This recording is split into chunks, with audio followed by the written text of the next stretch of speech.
Tonight we're going to be looking at, well, I'd say it'd be one of my favorite Old Testament Bible stories, the story of David and Goliath. Now, as you remember the story, here you had Saul's army kind of on one mountain and then the Philistines kind of on the other. And they would go out to battle, but then Goliath, he would step out. And as you find him described, he's over 9 feet tall. And just the way he's described, no, we don't have information about, as it were, his weight or his girth. But he doesn't sound like a tall, skinny guy. And especially when you begin to read about how much his armor weighed, how big his spear was, and things of this nature. He truly seemed like a giant of a man. And he comes out there and he challenges Saul's army. You send out one to challenge me. And if he kills me, we will be your servants. But if I persevere against him, if I kill him, you will be my servants. And so it was that they basically just kind of shuddered in their boots and no one took the challenge.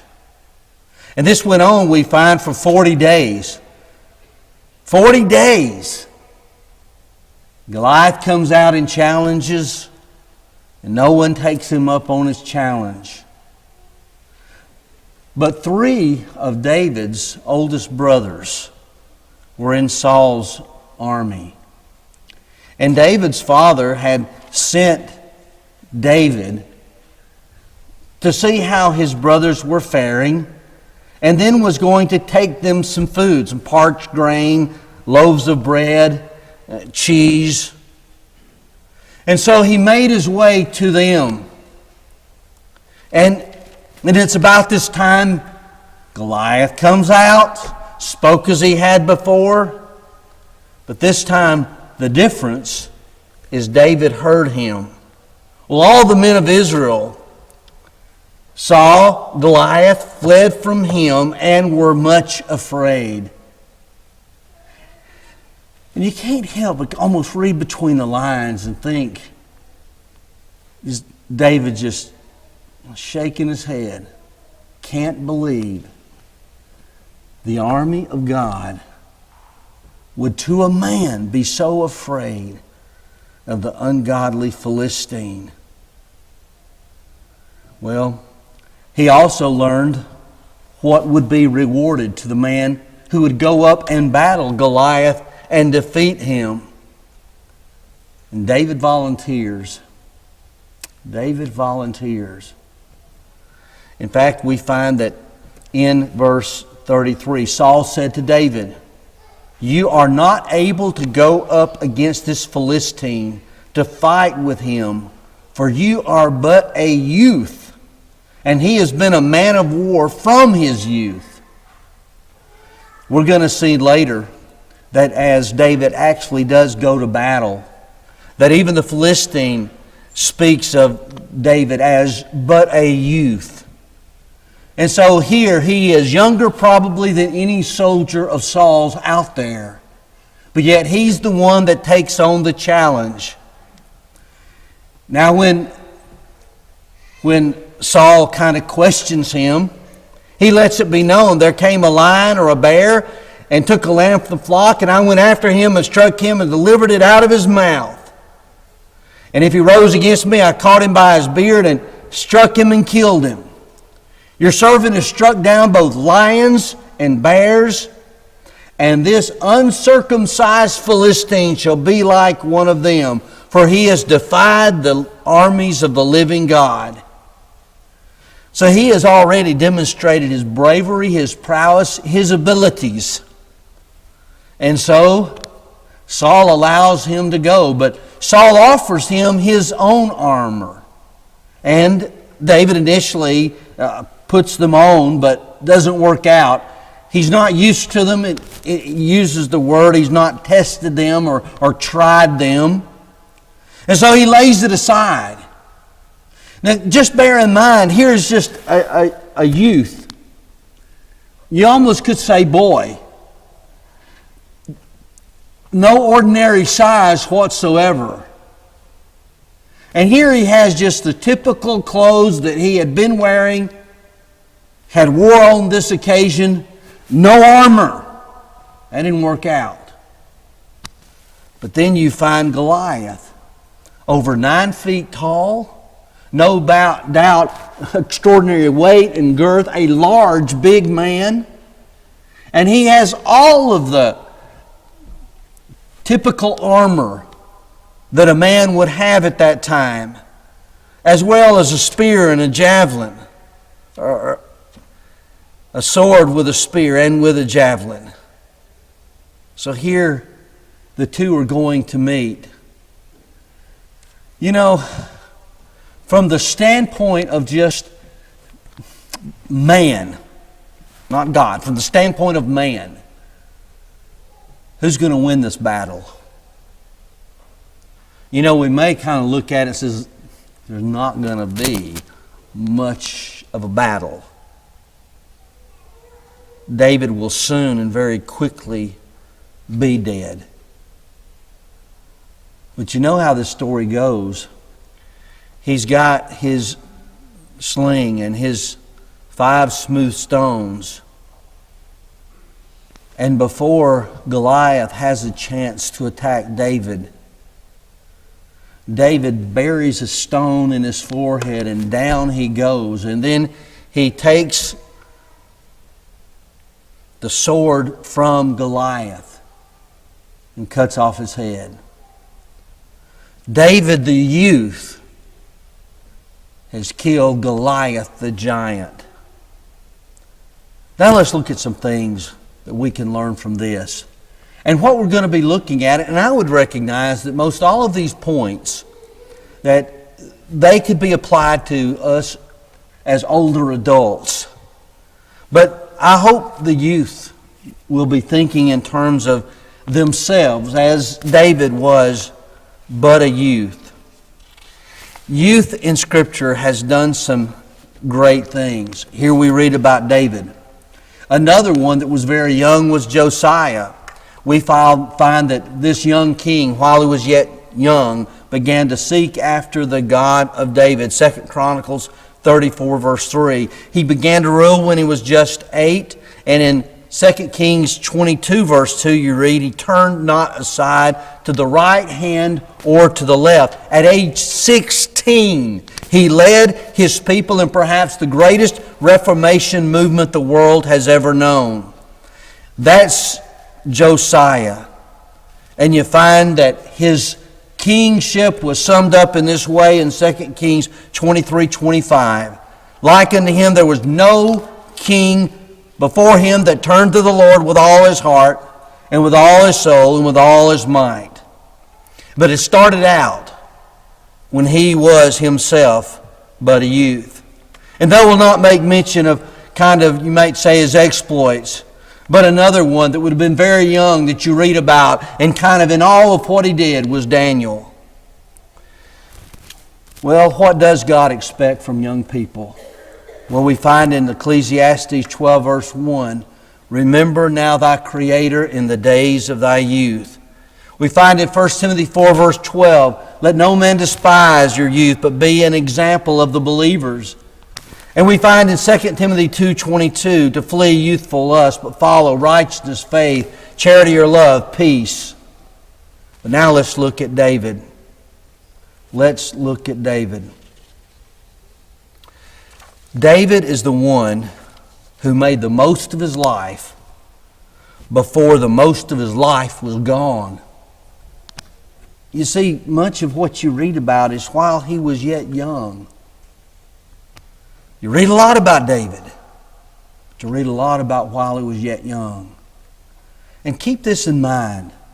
Sometimes people might say, hey, you're not going to be young very long. You better grab it and use it for all you've got. Maybe what they mean by that is and this is a phrase I haven't heard many years, but sow your wild oats. In other words, kind of you go out and you have your good time. You don't worry about the rules. You don't worry about the regulations. Forget about what mom and dad said. And certainly don't think in terms of what that preacher has been saying from the pulpit. You go out and have a good time. But you know, as you look at David, that's not the attitude that he took. Not at all. We find that truly he was a man of God early on. And this even demonstrates it. We would never say he went out and sowed his wild oats. But what do we find about David? First of all, I'd suggest to you we find somebody who believed in something. He believed in something. You know, as you read about this, how could he go against that Goliath of a man? It's because he believed in something. He said, I come to you in the name of the Lord. He believed in his God and believed that God would ultimately give victory to the army of God, even if it had to come through him, even though he's but a youth. You will never rise above what you believe. It will kind of be the tether. It will hold you. You believe in great things, you'll do and accomplish great things. You believe in little, you'll accomplish but little. You see, what you don't believe in, you don't try. You don't make the effort. I'd suggest to you, in life, believe it can be done. And spiritually, knowing that God, yes, He's on your side, it can be done. Just like David, you believe in something. Number two, he was a youth that could recognize a challenge. You know, here you had Goliath coming out, challenging the army of God. You know, he could have walked up and saw what was going on and realized, I am not in the army. I'm not one of Saul's soldiers. Maybe when I'm older, but I'm not now. And he could have thought in terms of, well, this is a challenge for the army. It's not my challenge. But no, he took it upon himself. And how many times have we thought to ourselves, maybe you please go forth, and we think, those people, they'll do it. Or there's a good work that's announced and we say, those folks, they'll do it. It's for them. It's not for me. He took it as a personal challenge towards himself.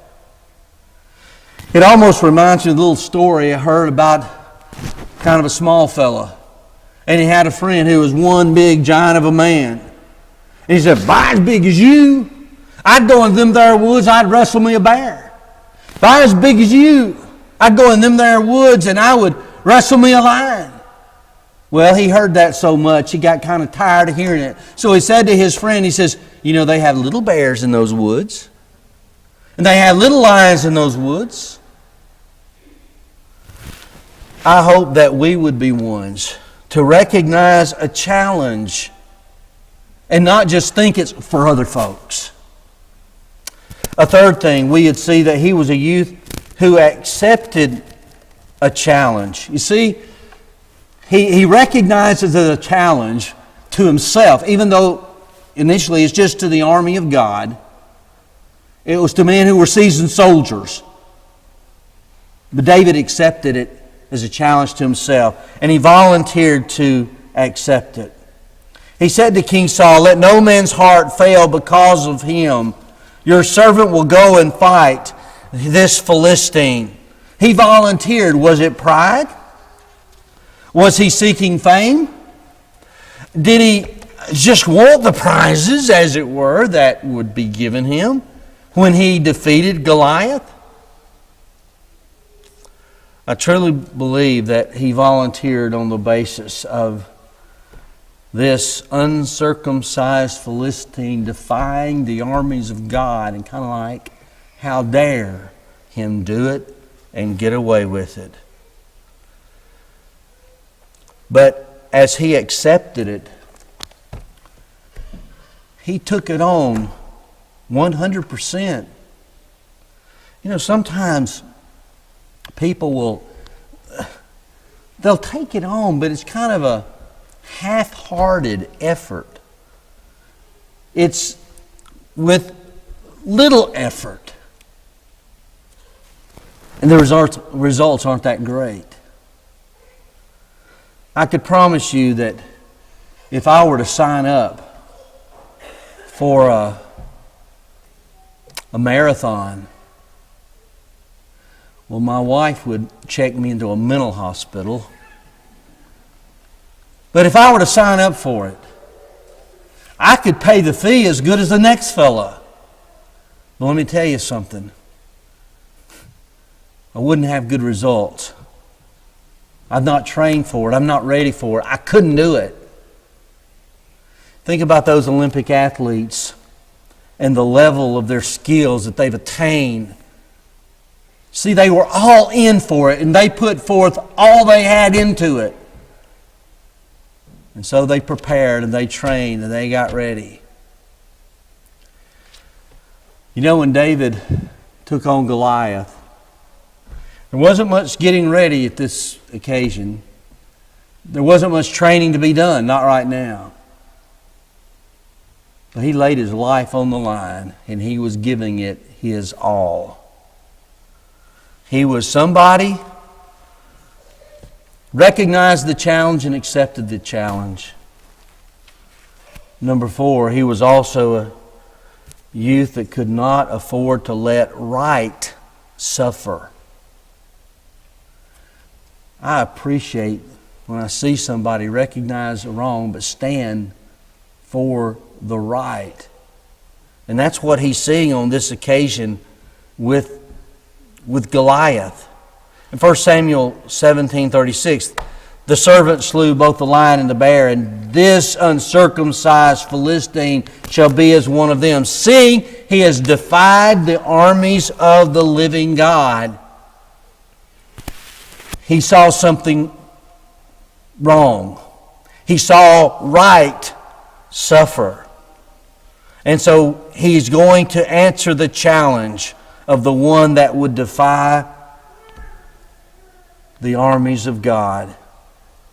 It hurt him to see God's cause hurt.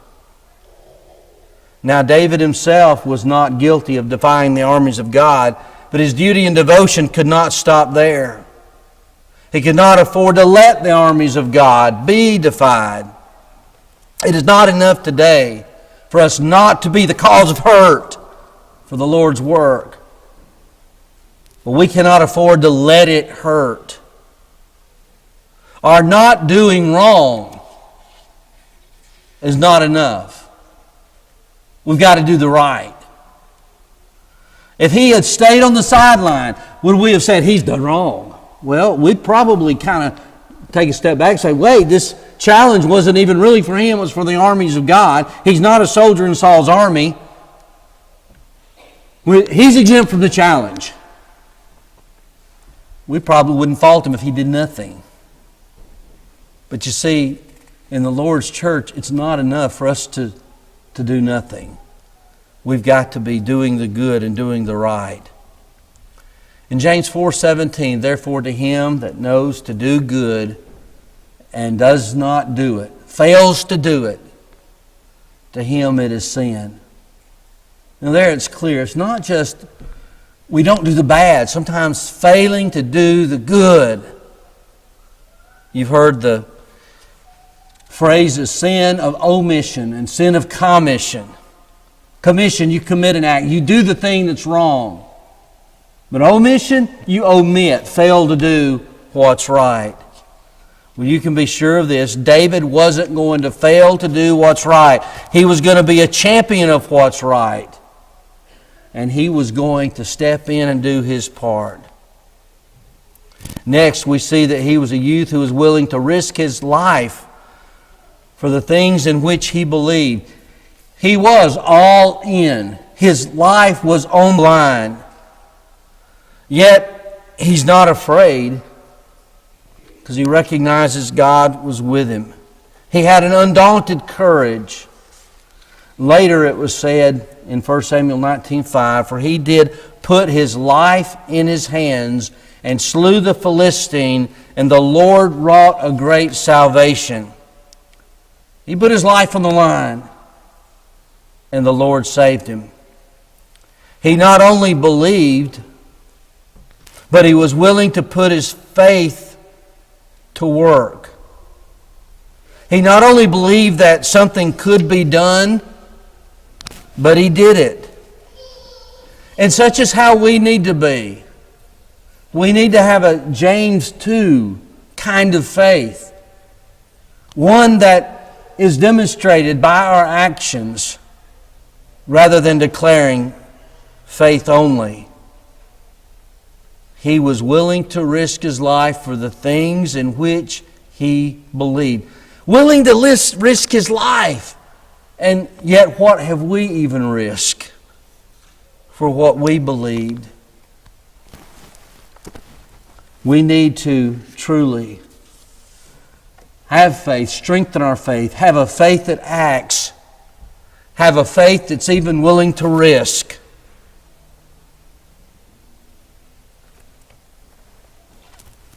But next we see that he was a youth who refused to be discouraged. You know, seriously, as you read the story, discouragement could have come in various forms. First of all, from his own brothers. Why do you come here? You just want to see. You just want to get in on this. You know, his daddy sent him. And sent him with food for them. Rather than being grateful. His own brothers ridicule him. By the way, sometimes discouragement comes from where you least expect it. Sometimes discouragement can come from family. In this case, his brothers. Sometimes discouragement may even come from your spiritual family. Let me just say this. I would hope that if it does, it's unintended. Who has not said or done something with the best of intentions and it just fall flat? In fact, ultimately, maybe harm was done when we're trying to do our best. And I would hope that it's not a brother or sister in Christ intended to discourage you. It was unintended, but it happened. But this discouragement can come from physical family, spiritual family. Then, he presents himself to Saul. And what does he initially hear? You're not able to go against the Philistine to fight with him. You are but a youth. So not only now has discouragement come from his brothers, now discouragement comes from the man in charge, the leader. And sometimes leaders can be discouraging. I would hope that it would never be that they have that intention. With the best of intentions, like I said before, sometimes with what we say or how we say it, it may have a discouraging result. Well, then when he finally goes out before the Philistine himself, the Philistine saw David. He disdained him. No respect whatsoever. Perhaps if the biggest man in Saul's army had come out there, himself having a large sword and a large javelin, maybe Goliath would have taken him seriously. He doesn't even take David seriously, for he was but a youth, ruddy and handsome. And then the Philistine said to David, "Am I a dog that you come to me with sticks?" And the Philistine cursed David by his gods. There has not been hardly a thing to encourage David in this battle. It all potentially is discouragement and criticism. And I want to tell you something. It's very seldom, but what you do good, seek for good, and even accomplish good, but what there's some naysayer somewhere And oh, how we better be so careful of what can stop what's good. I can't help but think. In fact, one of the best, as it were, illustrations of this very thing would be, wouldn't it? The 12 spies go into the land of Canaan, and, Joshua and Caleb come back. And they're encouraged. And they're like, let's go now. Then the 10, though, come back. We're just as grasshoppers in their eyes. They're giants. They make the entirety of Israel afraid, so that Israel refuses to go. The discouraging words. The discouraging words. Now, you will be criticized in life. You will. It'll happen. And what do we want to do usually? I don't know what they're talking about. Seriously. Our gut reaction. That should not be our gut reaction. We ought to listen. Listen. Evaluate it. Because it could very well be that criticism is of value and will help you, and you become better by it. But it's of no value. You've carefully considered it. You've honestly listened. But it's of no value, then disregard it.